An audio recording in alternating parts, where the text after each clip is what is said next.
Hai guys, back again di channel Bos Film. Bosnya review film yang hobinya cuma nonton sambil rebahan. Squid Game. Squid Game adalah film Korea yang disutradarai Hwang Dong-hyuk garapan Netflix pada tahun 2021 dengan total 9 episode dalam season 1 ini, yang dibintangi oleh Lee Jung Jae, Park Hae Soo, dan Wi Ha Jun. Bercerita tentang sekelompok orang yang mempertaruhkan hidup mereka dalam permainan survival misterius dengan hadiah 45,6 miliar won. Langsung saja tidak perlu basa-basi lagi, kita langsung masuk ke alur filmnya. Di episode 3 ini diawali oleh pemuda polisi yang sedang mengikuti mobil van yang dinaiki oleh Gi-hun yang berhenti di pelabuhan.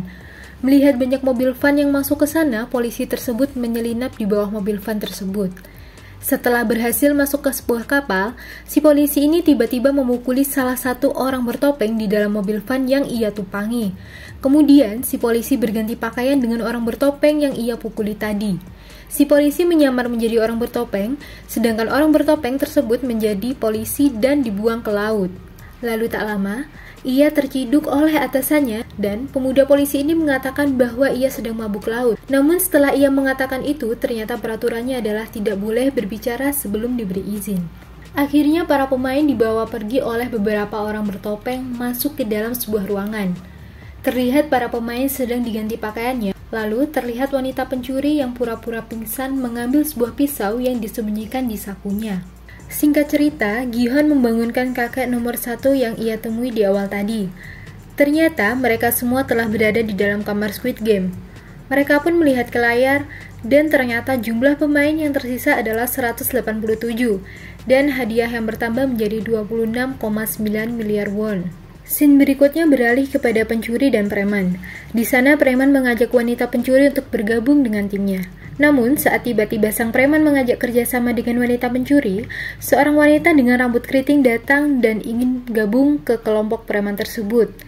Namun di sini, preman mengatakan perkataan yang mesum kepada wanita berambut keriting ini. Di sini pun kita diperlihatkan tokoh misterius berpakaian hitam, atau bisa disebut frontman. Salah satu orang bertopeng mengatakan kepada frontman bahwa pemain yang kembali sekitar 93%.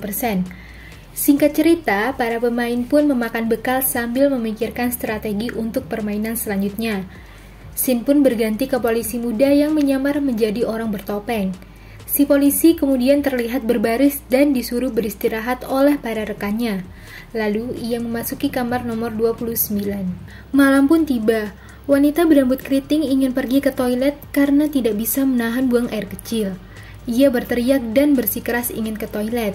Orang bertopeng pun mulai mengizinkannya. Saat hendak keluar dari kamar, tiba-tiba wanita pencuri pun menyerobot juga ingin ikut ke toilet. Setelah sampai di toilet, ternyata wanita berambut keriting ini menyimpan sebuah barang di area terlarangnya. Isinya adalah korek dan rokok. Kemudian tak lama, wanita pencuri masuk ke dalam kamar mandi wanita berambut keriting dan mengancamnya dengan pisau jika ia ingin masuk ke ventilasi dan mengamati apa yang sedang dilakukan oleh orang-orang bertopeng. Tak butuh waktu lama, mereka pun berhasil melakukan misi tersebut. Pagi pun tiba, mereka berbicara tentang kejadian kemarin. Ternyata orang-orang bertopeng sedang melelehkan gula. Saat menuju ke area untuk permainan kedua, Sang-woo mendatangi wanita pencuri untuk menanyakan apa yang sedang orang bertopeng lakukan semalam. Kemudian, sang wanita pencuri memberitahu apa yang terjadi. Para pemain tiba di area permainan. Mereka disuguhkan 4 buah pintu dengan simbol yang berbeda-beda, yaitu simbol bulat, segitiga, bintang, dan payung. Tiba-tiba Sang-woo teringat sesuatu. Gi-hun yang bingung bertanya pada Sang-woo apa yang harus tim mereka lakukan. Kemudian, Sang-woo memberi usul kepada Gi-hun dan teman-temannya untuk memilih simbol yang berbeda. Mereka diberi kaleng berisi gulali sesuai simbol yang ada di pintu. Ternyata di game ini mereka harus memotong gulali dengan sebuah jarum sesuai dengan bentuk simbol yang mereka pilih dalam waktu 10 menit. Permainan pun dimulai, para pemain mulai gak karuan dan Gi-hun pun sangat bingung karena bentuk payung sangat susah untuk dipotong. Detik demi detik berjalan, para pemain mulai panik hingga ada pemain yang melakukan kecerobohan, mematahkan gulali.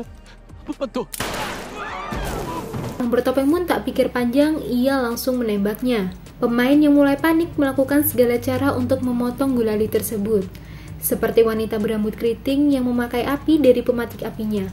Kemudian orang berkacamata berhasil menyelesaikannya karena dia sudah tahu permainannya. Banyak yang berhasil menyelesaikannya. Wanita pencuri, Ali, Songwo pun berhasil menyelesaikannya. Waktu pun mulai menipis, bentuk payung sangat sulit untuk dibentuk. Kemudian wanita berambut keriting selesai memakai triknya. Ia pun membantu preman dan meninggalkan pematik apinya untuk sang preman. Gi-hon pun mulai panik hingga berkeringat. Tiba-tiba keringatnya jatuh ke gulali dan dia sadar bahwa gulali akan meleleh jika terkena air.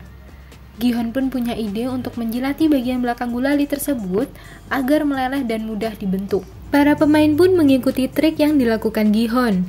Kakek pun berhasil menyelesaikannya. Waktu permainan pun telah selesai dan Gi-hon pun juga berhasil menyelesaikannya. Seorang peserta yang gagal pun panik dan menyerang orang bertopeng. Dia menyuruh seorang pria bertopeng membuka topengnya. Tiba-tiba ia membunuh dirinya sendiri. Tak lama kemudian, frontman datang dan langsung membunuh pria bertopeng yang membuka topengnya. Dan tanpa mereka sadari, ternyata polisi muda berada di sana dan memanfaatkan keadaan dengan mengambil topeng kotak. Dan episode pun selesai di sini. Nah, sampai sini episode 3 dari film Squid Game berakhir. Semoga kalian nyaman dan betah mendengarkan alur cerita film ini. Sampai jumpa lagi di episode selanjutnya dari film Squid Game. Dan jangan lupa untuk support terus channel Bos Film dengan cara like, komen, dan subscribe. Sampai jumpa lagi di konten selanjutnya.